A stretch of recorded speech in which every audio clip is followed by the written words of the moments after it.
First segment of the second program is still the Friday edition of New Dawn.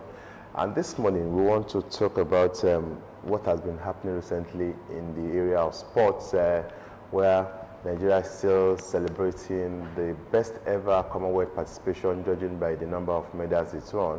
And of course, before then, we saw Abeokuta at the World Championships. And well, it takes a lot for you to actually produce a world champion and for you to actually remain relevant in the world of, in the field of sports. But we know that in recent past, we actually know our area of dominance. You don't toy with Nigeria at the All Africa Games and some other important games as well. But right now, you cannot even say our area of specializations have not been taken over by those who never dreamt to actually take over. Who would have ever thought that a Kenyan will be the reigning champion of 100 meters right now in Africa, and Nigerians will be struggling in the relays. Nigeria will be struggling in the 400 meters and the relays, especially the men. Talk of boxing, Nigeria is no longer #1 in Africa when it comes to all Africa Games. Now, what are the reasons for all this? And that's why we are looking at this topic, because these ones that have attained some level of success that we are celebrating are just, well, maybe from the blues, emerging from the blues, not because there was a deliberate effort or there was a deliberate policy that will continue to bring out and chunk out athletes that could be developed, trained, and nurtured. Anyway, that's enough intro. We are looking at this issue this morning, at this moment, investment in grassroots sports, panacea to building a vibrant sports sector. And we have in-house somebody that should know about all this from the Olabisi Onabanjo University. He's a professor, and of course, he's the chairman of Olabisi Onabanjo University Sports Council. I'm talking about Professor Tola Oduyale. You're welcome to the program, Prof. Thank you. Good morning, Nigeria. Good morning to all sports lovers. Yeah. Today. All right. The grassroots sports has been in the past, maybe maybe 2-3 decades, was the foundation. Let me use that word, of sport development in Nigeria. But that cannot be said now. Starting from the entire sport competition in Principal's Cup, Governor's Cup. How did we go wrong? Well, you said it, grassroots. And when the roots of the grass is withered, the grass will not bloom. And that's exactly what is happening to us now. Grassroots sports has been neglected outrightly. A holy book says when the foundation is destroyed, what can the righteous person do? The righteous ones in sports are the experts, the technocrats, the professionals. We are now chasing ghosts rather than going back to the roots. There is a song that says, I'm going back to my roots. And that's just my appeal at this time, that we should just go back to the roots and lay a good foundation, rebuild the foundation. We can rebuild the foundation if those who are trained to build it are allowed to do so.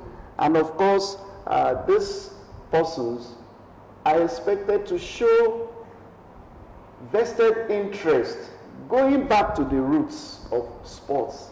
All over the nations of the world, grassroots sports is the foundation of vibrant national sports, even national sports policies. Do we have one? If we have one, it's a policy that should generate from the grassroots. The grassroots has to have a contribution to the national sports policies. So let's all go back to the grassroots. You mentioned boxing. The likes of our pundit, heavyweight boxer, I remember him very well, Fatai Anila of old. All of these people were grassroots people. You mentioned Togi Amusho. They were grassroots people. Falilat Ogunkoya, were all grassroots people, and they were founded at that level. Whose fault? The government, sports administrators, or what? I have promised myself that this morning I won't come here to appropriate blames, cast blames on persons. It's a policy thing. It's a policy thing. But when you talk about who is to blame, I think professionals like myself should take more of the blame. For instance, we have professional associations, both academic and otherwise, who should sit down at seminars, at conferences, at workshops to work out the details, to work out policies, and to work out the way forward, right? And come out with policies that would revive national sports. Many years ago, I was in an interview. I wanted to jet out of the country, and I talked about putting the right pegs in the right hole.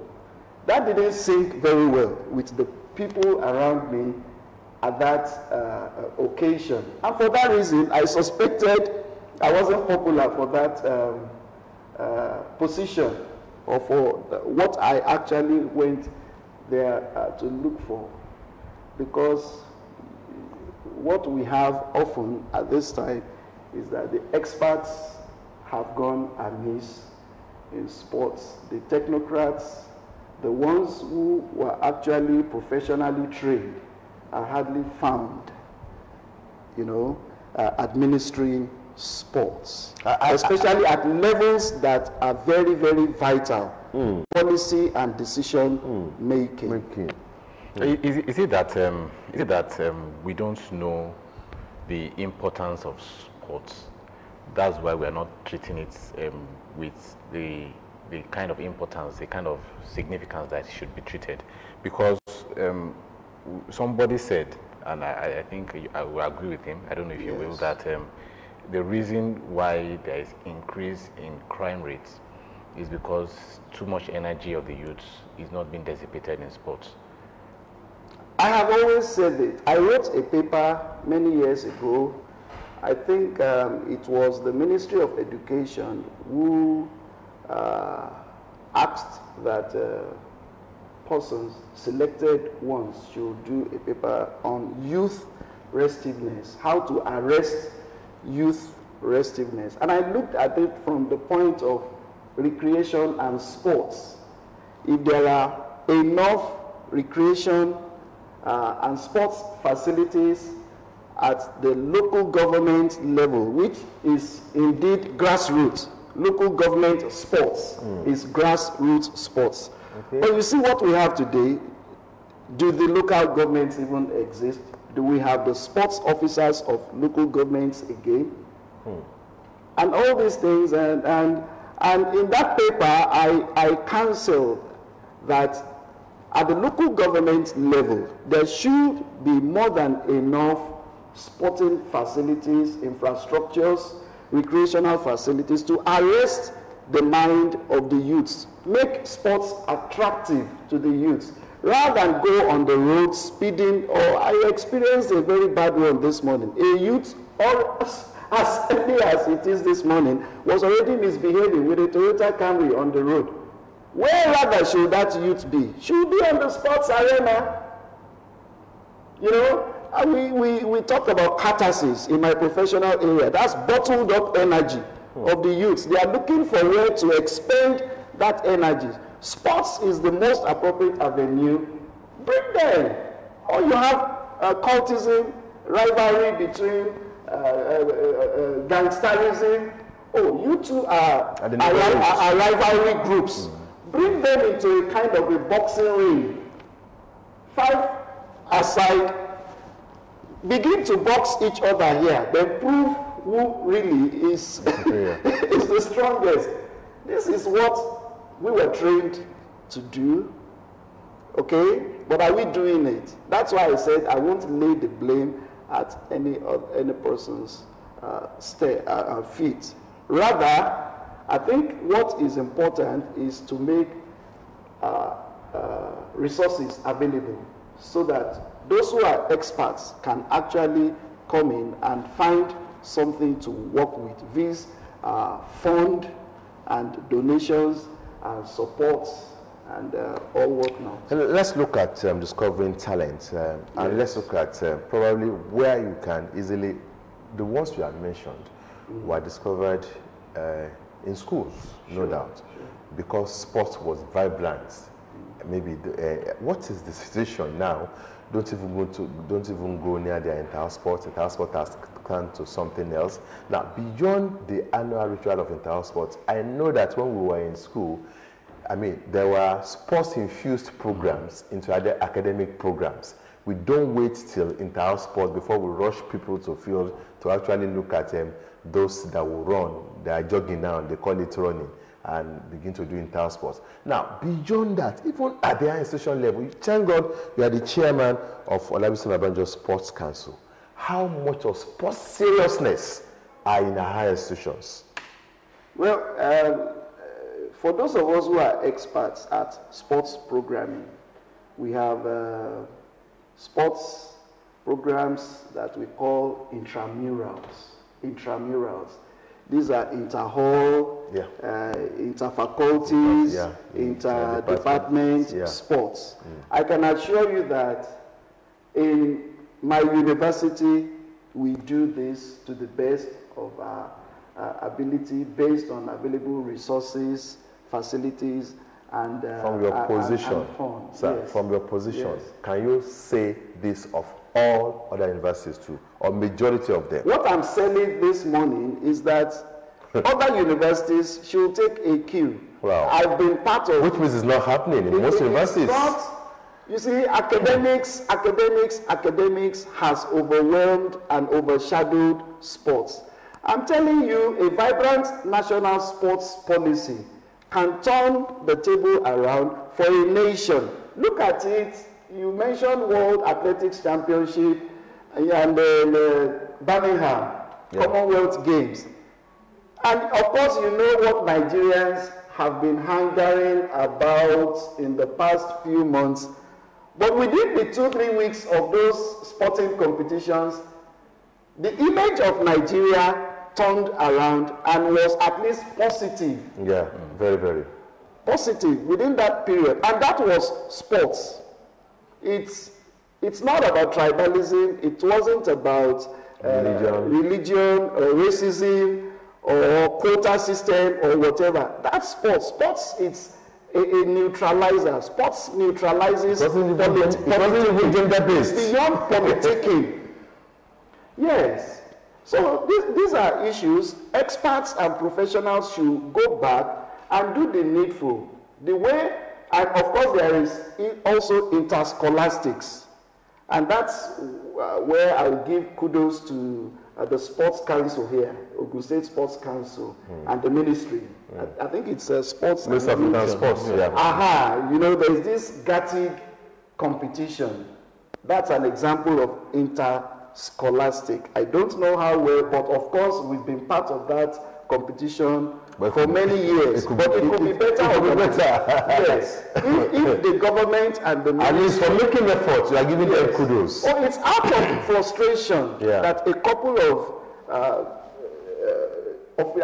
officers from institutions like myself insisted, what do we do? How do we engage the students? There are so many talents, budding talents in our universities. And well, it's not only about schools. Go to the streets, go to the motor parks.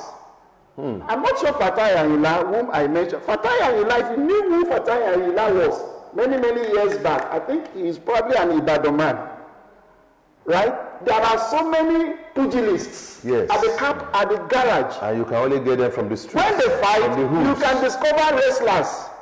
You pick up somebody, hit him on the floor, and the only unfortunate thing, like I said, like I noted, is that our DSOs, divisional sports officers, they have a lot of work to do. And those that are in our sports councils, they should come down from their exalted seats and hit the streets. Oh, you know about street soccer.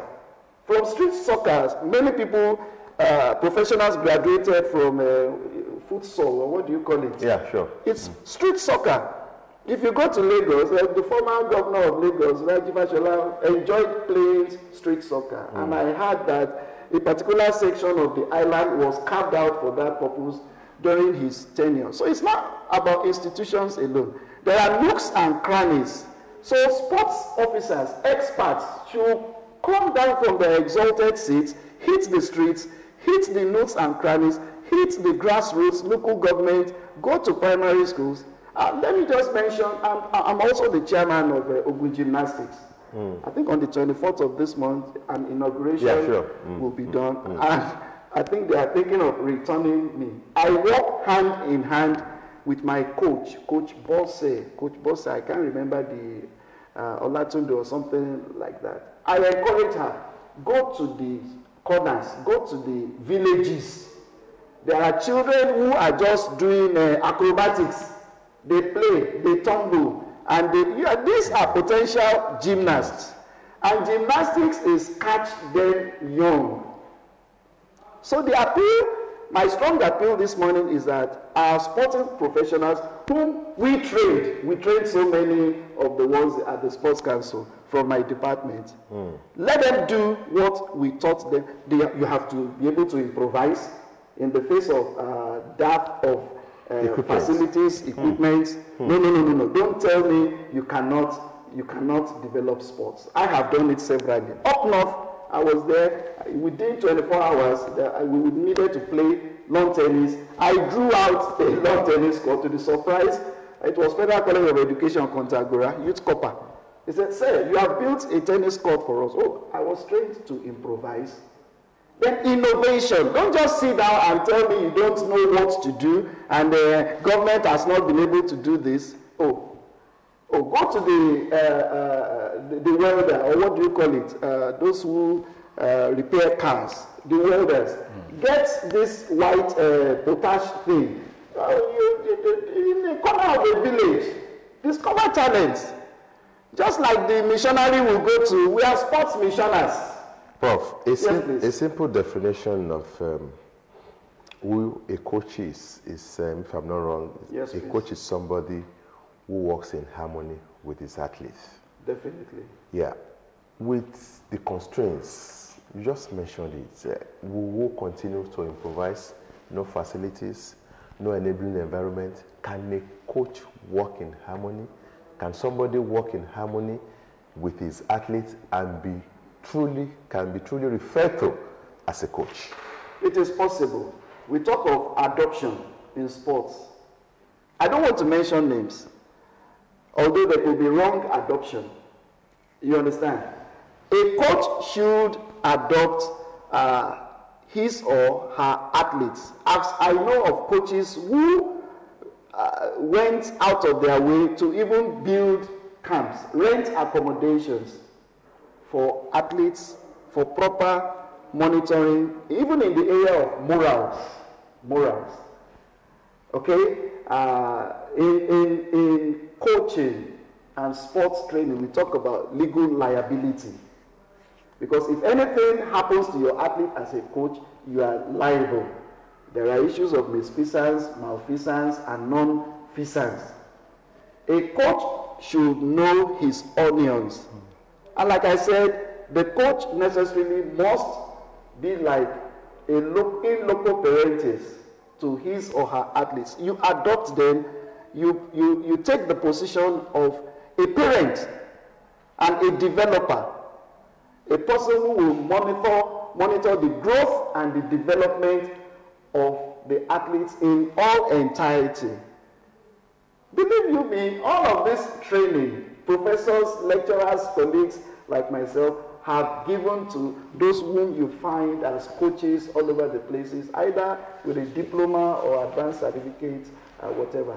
The most important thing is let them go out and do the needful. National Sports Festival is a program that is meant to bring out young talents and showcase them for possible representation of the nation in sports competition. But we have seen that in most situations, in most cases, most states pay for established athletes to go and represent them and win laurels for their states, so that they can. Mercenaries. Are we? Is this the right thing? Because even most sports, you would rather prefer to have an established players to play for you in the competitions than to have someone that you don't even know the name. Because there's no system to develop. I don't know. Prof, is there? No system put in place. That's what I call gang up. Yeah. In sports process, ganging up. The coaches know themselves and they train athletes. We all know it. We are talking about the issue of mercenary here. It is fraudulent and it is criminal.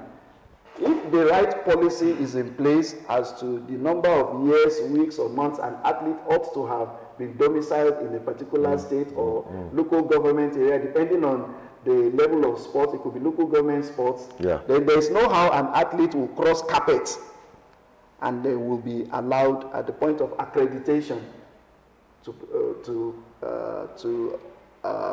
perform for a state or a local government that he doesn't outrightly belong to, because money has exchanged hands. No, it's not acceptable. So, what do we do? Because we found out that this is we are having problems with this grassroots issue, because during your time, what happened to those programs that we are not seeing now? We have the Manu Adebayo for the academicals. We have sports at the local government level being into competition before you go to the state level. Not only in one state, it's all over Nigeria. You see, what should be done? And you also spoke about, without a policy, can we move forward? I was coming to ask this panel that I'm not the only one who will answer questions because you are sports media process. Where is Youth Fund? In my own days, we used to have Youth Sports Federation of Nigeria. Where is that federation? Does it still exist? A colleague of mine, or let me say, a classmate of mine, Demola Ari, I will mention his name, some time ago was handling the grassroots sports development program at the Ministry of Youth and Sports. Sincerely, we have not really had much from that end. And I was coming with that notion. Youth Sports Federation, grassroots was about grassroots. There were so many of the likes of Unduka Ibade, all of them were in Youth Sport, and Kano, and all these guys. But is that happening today? Is that really happening today? If it is happening, it's not notable. It's not properly highlighted. And they should just come to the grassroots. But not only the government. Yes, it's not only the government. There are so many stakeholders. There are so many industries, enterprises, philanthropists should be addressed as well. Okay, that's how it's going to be. We've been looking at investment in grassroots sports, panacea to building a vibrant sports sector. And that's how we end it on this Friday's edition of New Dawn with Tunde Olaniro and Hakeem Akintunde. We'll see you again Friday next week. Thanks for coming. Prof, thank you very much for coming. Thank you for having me. Thank you very much.